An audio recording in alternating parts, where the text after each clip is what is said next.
राजनीति, आंदोलन, किसान, करप्शन, गरीबी, इन सभी मुद्दों पर आवाज उठाएगा अब तक न्यूज इंडिया।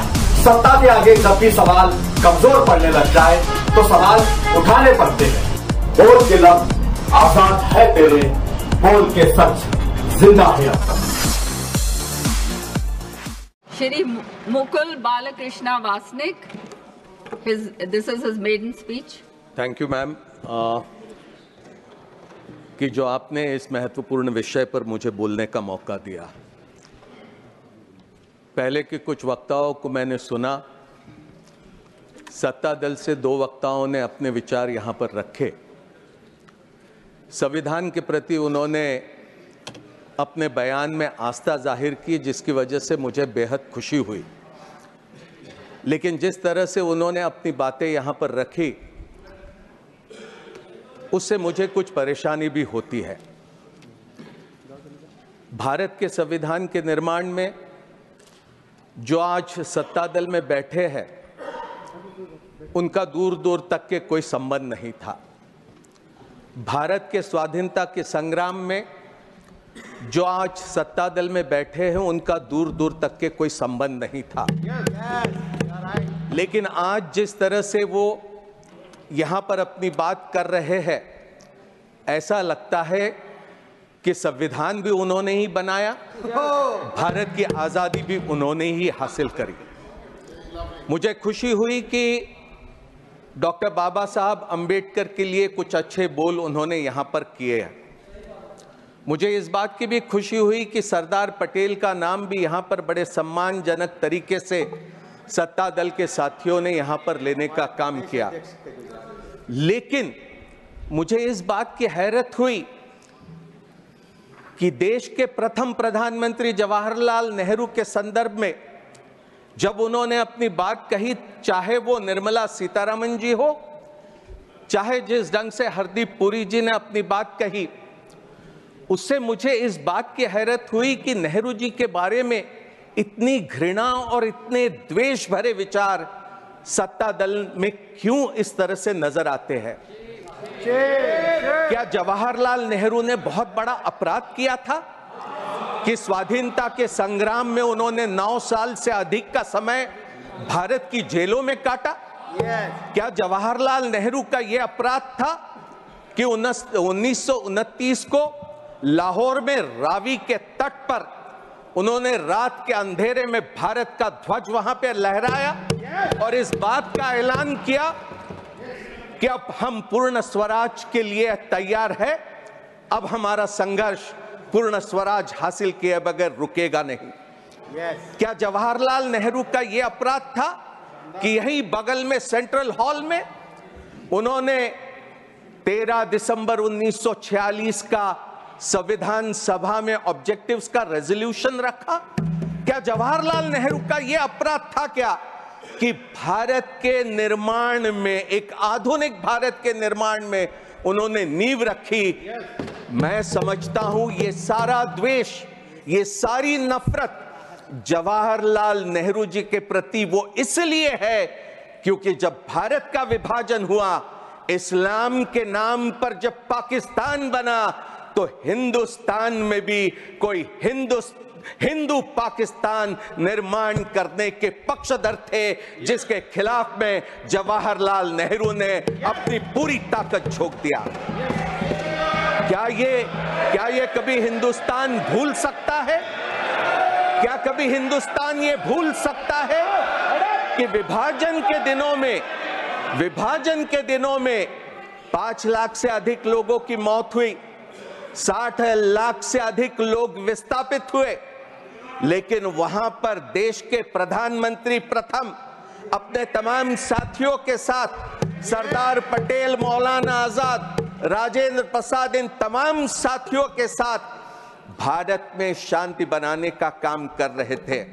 500 से अधिक प्रिंसली स्टेट्स थे, उनको भारत के साथ जोड़ना था। कश्मीर के क्या हालात थे? यहां पर हरदीप पुरी जी जिस तरह से बात कर रहे, ऐसा लगता है इतिहास से इनका कोई सरोकार नहीं रहा।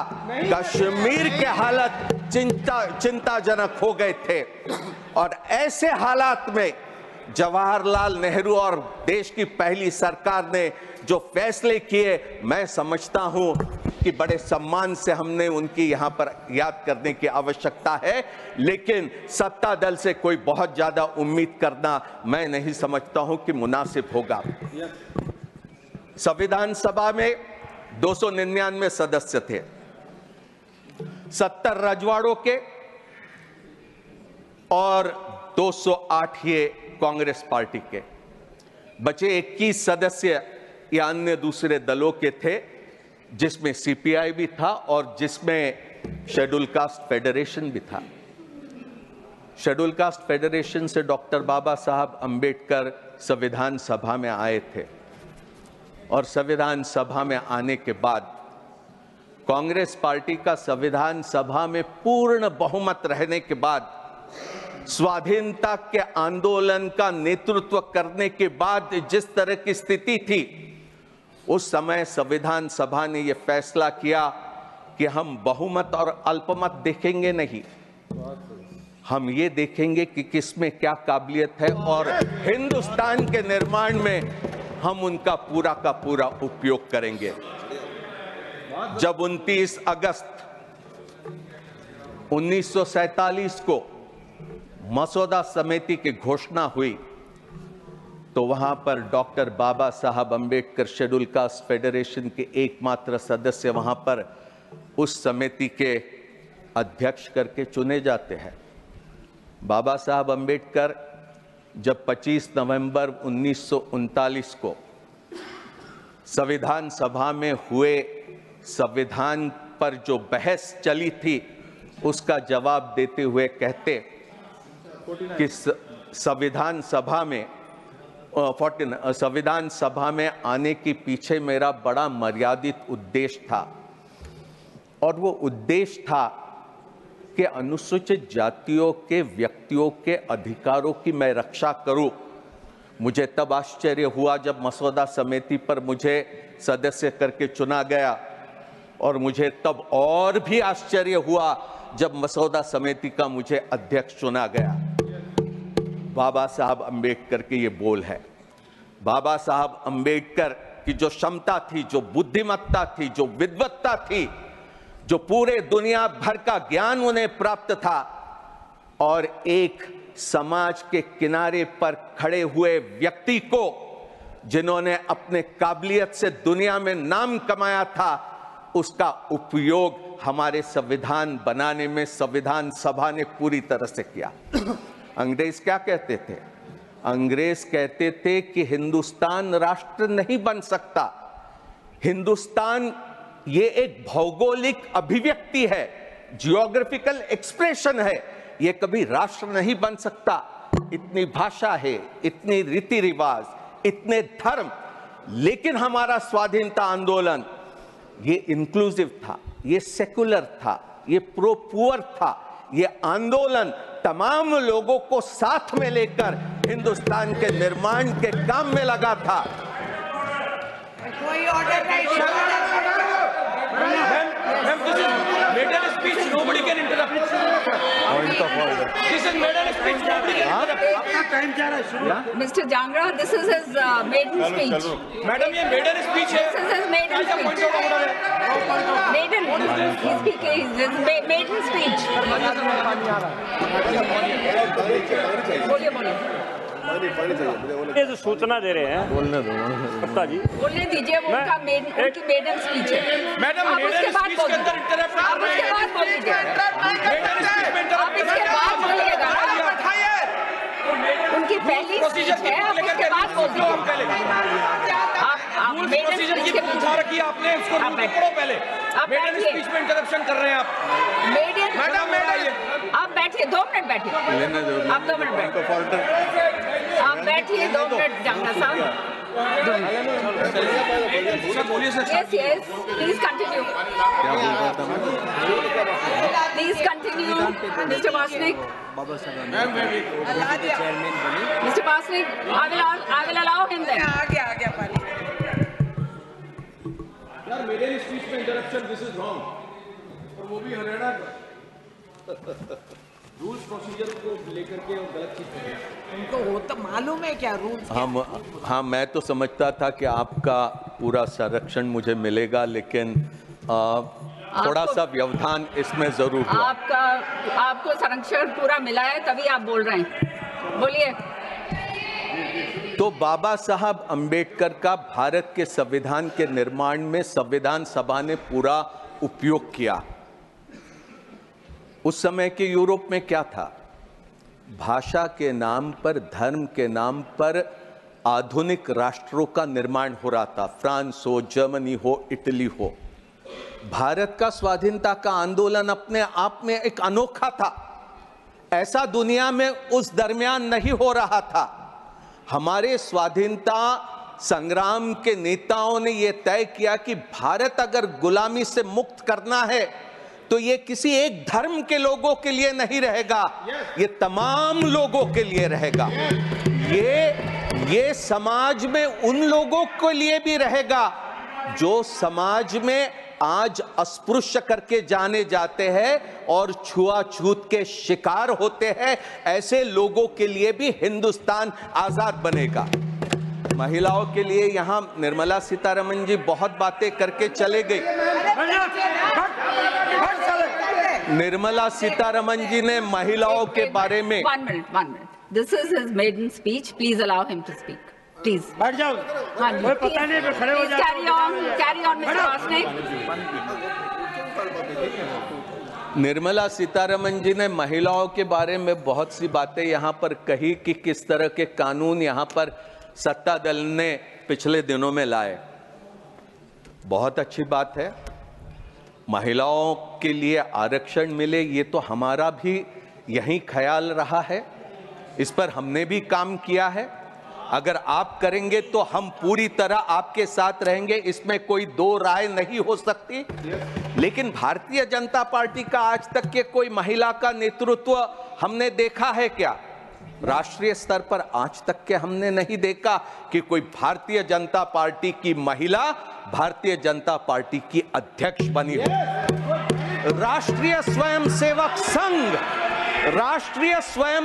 संघ जो जहां से इनकी पूरी वैचारिक धरोहर है, राष्ट्रीय स्वयंसेवक संघ में जिसके अभी अगले साल 100 साल पूरे हो गए, क्या आपने राष्ट्रीय स्वयंसेवक संघ का कोई सरसंघ चालक महिला को देखा है क्या? आज तक नहीं। कॉन्स्टिट्यूशन पे बोलिए, please speak on the subject. Madam, I have the right to say if anybody is going to attack the Congress party and if they are going to think that we are not going to rebut, then that is absolutely wrong. मैं आपसे पूरे आदर से सम्मान के साथ कहूंगा,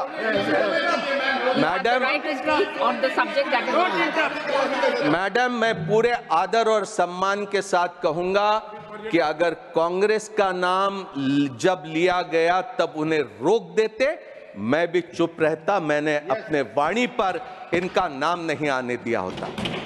राष्ट्रीय स्वयंसेवक संघ के अगले वर्ष 100 साल हो गए। पुरुषों के अलावा महिला वहां पर सदस्य नहीं बन सकती। स्वयंसेवक सिर्फ पुरुष ही है। राष्ट्रीय स्वयंसेवक संघ में राष्ट्र सेविका करके एक अलग उनका एक संस्था है। ये इसमें कॉन्स्टिट्यूशन का कोई महिलाओं के बारे में मैं नहीं समझता हूं। कांग्रेस पार्टी में एनी बेसेंट से लेकर तो सरोजनी नायडू से लेकर वो तमाम अध्यक्ष हमने स्वाधीनता से पहले देखा और उसके बाद भी। जवाहरलाल नेहरू ने जिस तरह से भारत की नींव रखी और जिस तरह से हमारे संविधान सभा ने, जिसमें बाबा साहब भीमराव अंबेडकर की एक अत्यधिक महत्वपूर्ण भूमिका रही है, मैं बड़े गौरव के साथ, बड़े अभिमान और शान के साथ कह सकता हूं कि भारत जो आज भी आजाद है, भारत जिसकी आज भी एकता बनी है, आज इस संविधान के वजह से वो सभी मुमकिन हुआ है।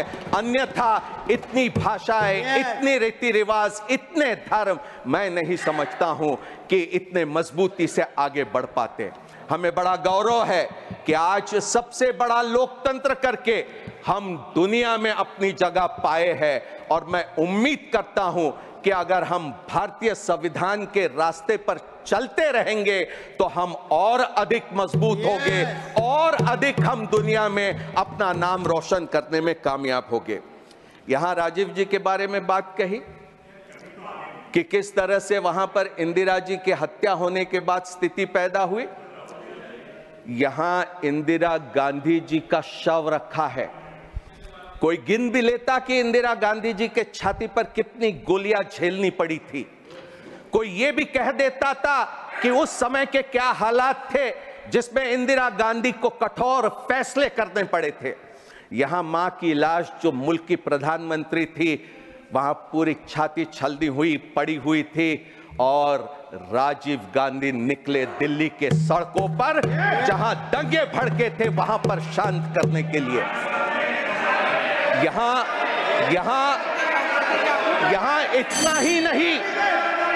इतना ही नहीं, निर्मला जी ने यहां पर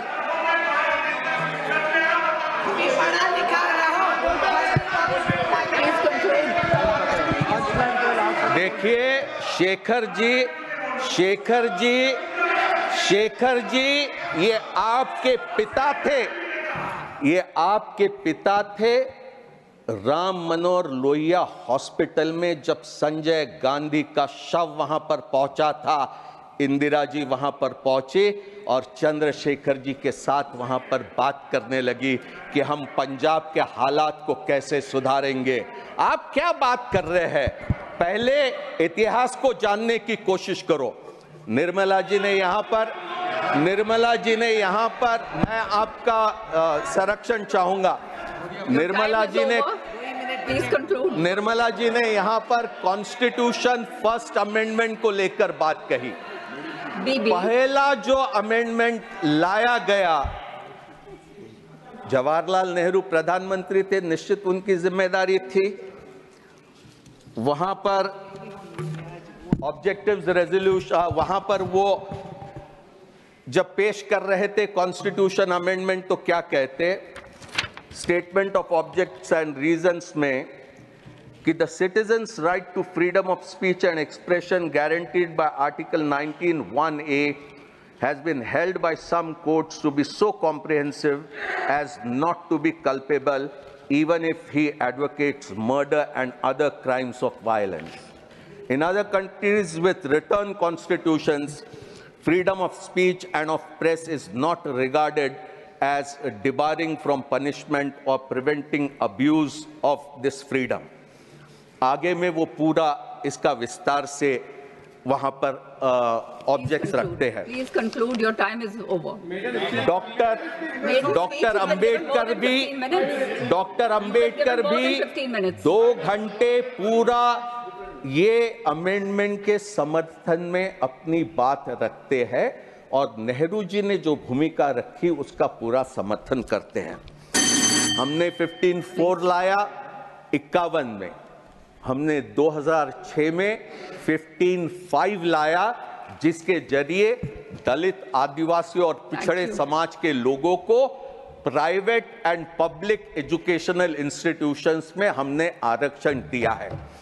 आगे हमारा प्रयास रहेगा कि हम 50% आरक्षण की जो मर्यादा सुप्रीम कोर्ट ने दलित, आदिवासी, पिछड़ों पर रखी है, उसको अलग करके और अधिक सुविधा हम इन वर्गों को उपलब्ध करा दें। Thank you, Mr. Bastik. Thank you.